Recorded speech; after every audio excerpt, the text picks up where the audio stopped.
Alright guys, I got a big topic right now, and that is bodybuilding healthy?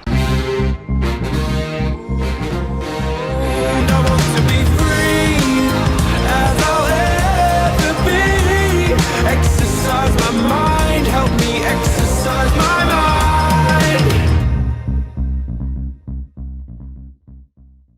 mind. If you've been following me for a while, you probably already know the answer to this question, and it is only to a point. There comes a point where you cross a line where it's no longer healthy, and generally that line is in prep, which I'm in currently. And I find myself talking to friends and family, and they're pretty consistently shocked at some of the things that go into a bodybuilding prep and some of the side effects of a bodybuilding prep. And I hear family members say frequently, like, is that healthy?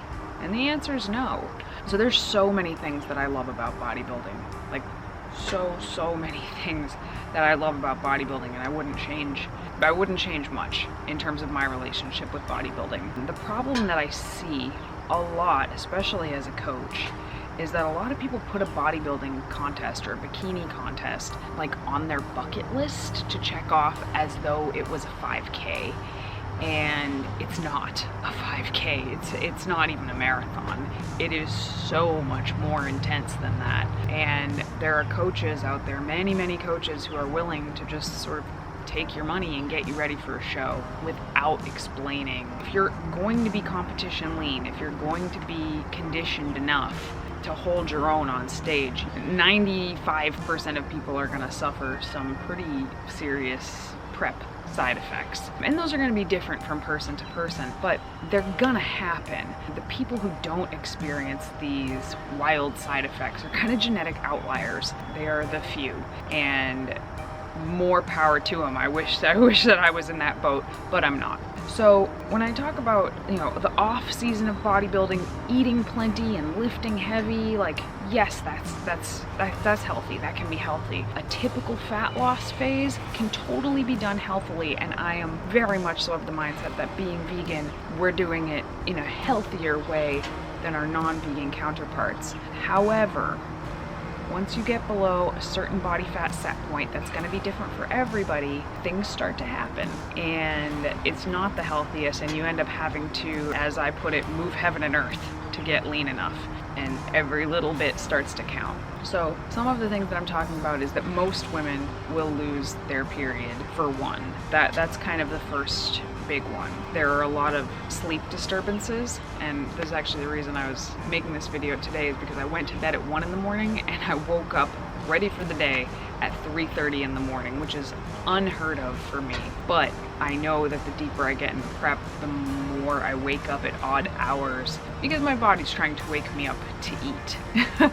But I'm not going to, because it's not part of my plan. So basically everything in my body is trying to get me to eat because it does not want me to be this lean. Our bodies like homeostasis, and anytime we try to drop below that or even go above that, our bodies try to push back, and it's much better at fighting being lean than it is at fighting gaining weight for most people.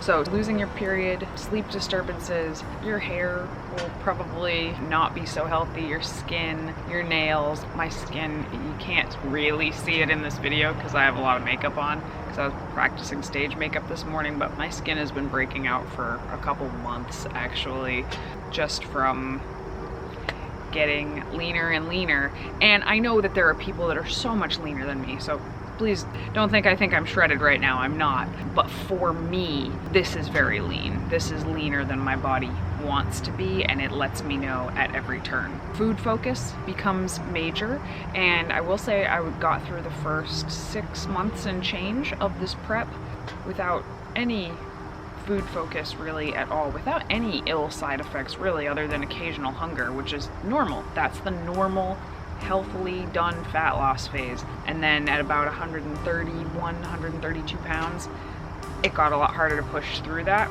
Now we're down at 126 with probably another 5 pounds to go, and this is where it gets really hard. So the food focus becomes a big deal. You start to think about food a lot. You start to take your meager macros and spend 20-30 minutes making a meal that fits your macros. That's, not, you're basically trying to make something out of nothing.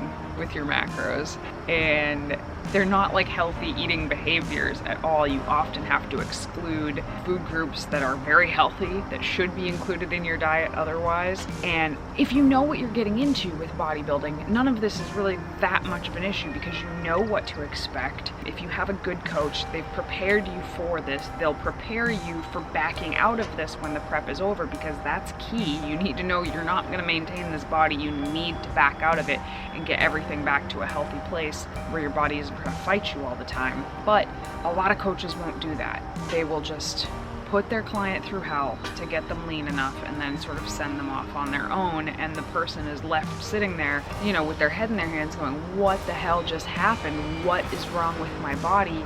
Why isn't it responding the way that I want it to respond? And why do I feel like shit? I look great, I feel like shit. And I think this is really a huge flaw in the fitness industry, like a huge, huge flaw, that people think bodybuilding is like, one, really accessible to everybody, because it kind of is now. Like anybody can sign up for a show, absolutely. But the competition is getting more muscular, the competition is getting leaner, and in order to be competitive, you have to really push the limits of what your body is capable of, especially in natural competitions. And a lot of times that's going to leave you with certain health implications, which if you're ready for that, if you like know what's in store and you say, yeah, sign me up for that, then that's cool, that's on you. But a lot of people are just wandering into this thinking it'll be kind of fun and don't really know what to do with themselves afterwards, and oftentimes end up worse on the other side of this. And you know, that's on the coach for not explaining it, not preparing somebody, and just taking their money. And it's also on the client for not doing their due diligence to really find out what the hell they're getting themselves into. So yeah, I think that general transformations, like training for aesthetics, can be done in a perfectly healthy manner. I really do. That's what the majority of my clients do, actually. But the handful of people that decide to compete, you know, there's a lot of talking about what's in store. Hey, we're gonna make these changes. You're probably gonna feel this way. Are you okay with that? It should always be, are you okay with that? Not like, we're gonna do this no matter what, because not everybody can or should take it all the way. Sometimes you have to take somebody so far for the first season and then go a little farther the next season and a little farther the next season. You have to build up a tolerance to this and decide if you like it and decide if it's even worth it for you. So, is competitive bodybuilding healthy?